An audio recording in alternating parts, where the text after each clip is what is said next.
चलो आगे बढ़े। सो तो अभी हम क्या बात कर रहे थे? What causes the bending of shoots in the plants as shown in the figure A? That is movement or stimulation toward the sunlight. What causes the folding of the leaves in touch me not plant as shown in the figure B? Stimulation for the sense, for the touch. ठीक है ना? Then compare the, देखो कई प्रकार की sensitivities होते हैं, stimulation होते हैं, sunlight के लिए होता है, dark के लिए होता है, touch के लिए होता है। तो touch me not का जो stimulation है वो है sense of touch। हमारे सेंस ऑर्गन्स होते हैं ना, स्किन, तो टच के लिए होता है। यही पढ़ाया ना टीचर ने, और कुछ नहीं पढ़ाया ना, थोड़ा बताता है। Compare the movement of growth of the pollen tube towards ovule with the movement shown in the part A of the above figure. In ovule, what happens that growth is actually girth wise. Girth is that broad thickness, okay. And in the A part, that growth is apical growth. Correct na? Compare the movement shown in the figure B with the movement of the part in parts of the animals. Compare the movement shown in the figure B. In figure B, this is inward, okay, and with the movement of the body parts in the animals. अब animal के body parts में कैसी होती है movement? It's multi-directional, और इसका क्या है, अंदर की तरफ मुड़ जाती है। यही पढ़ाया ना मैंने, कुछ और तो नहीं है।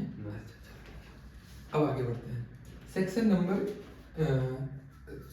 ए, क्वेश्चन नंबर 37। अब यहाँ पर ना रिएक्शंस है। पहली रिएक्शन है A plus H2O gives electrolysis that is forming X is caustic soda plus by that is gas, it is on anode, plus Z, it is also a gas that is on cathode। ठीक है। दूसरा है अपना A in molten form, electrolysis M that is on cathode plus by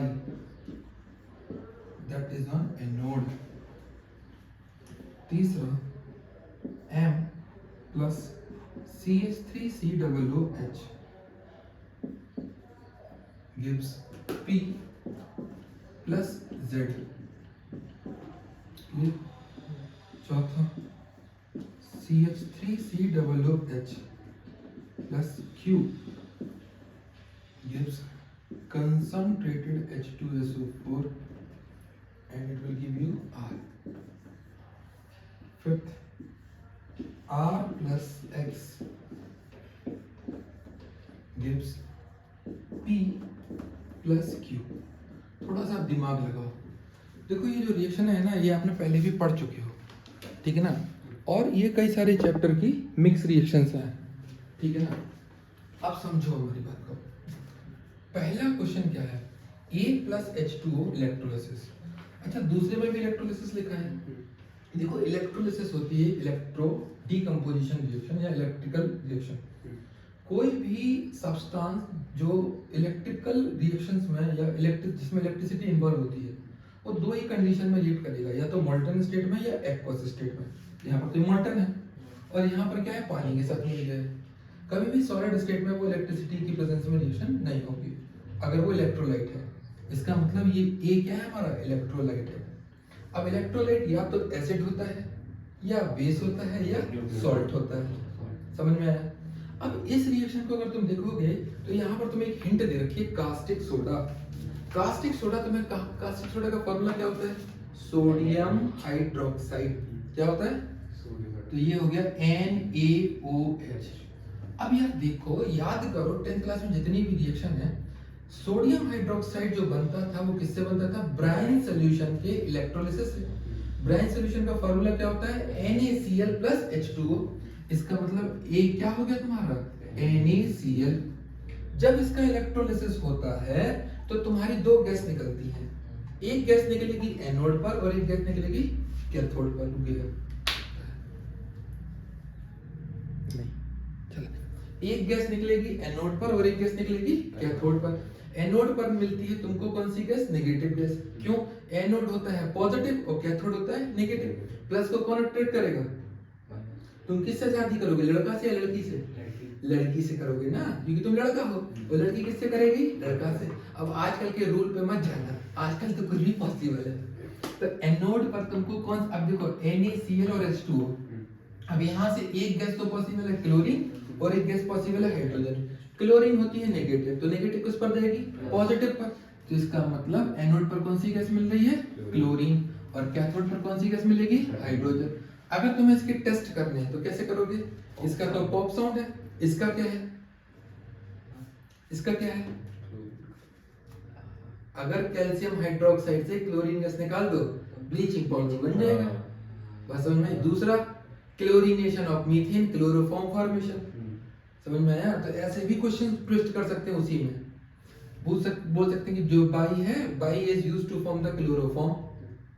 तो chloroform का formula CaCl3, chlorination of methane. समझ में आया? या इसकी जो कलर लिख सकते हैं येलो ग्रीन, ग्रीनिश येलो होती है इसकी कलर, ठीक है ना। पंजेंट स्मेल होती है, चोकिंग स्मेल। समझ में आ गया? अब फिर से हम मोल्टेन NaCl के साथ आगे बढ़े, क्योंकि ये तो क्या है? NaCl। अब NaCl में Na भी होगा, क्लोरीन भी होगा। सोडियम कैसा होता है? पॉजिटिव या नेगेटिव? पॉजिटिव। और क्लोरीन कैसी होती है? नेगेटिव। देखो एक गैस मिल रही है, इसका मतलब बाई क्या है तुम्हारा? क्लोरीन। और M क्या हो जाएगा तुम्हारा? Na। समझ में आया? बैलेंस करना है, बैलेंस तुम्हें वो करना पड़ेगा, ठीक है ना। अगर वो रिएक्शन पूछते हैं और केवल एलिमेंट या सब्सटेंस के नाम पूछते हैं तो आप ऐसे लिख सकते हैं। समझ में आ गई कहानी? अब आगे बढ़ो। M क्या है अपना? Sodium metal. M क्या है? Sodium metal. इसकी रिएक्शन CH3COOH से कराओ। This is the chemical property of acetic acid. और देखो एक तरीके से ये एसिड और बेस में भी है। Metal plus acid gives metal salt plus hydrogen gas.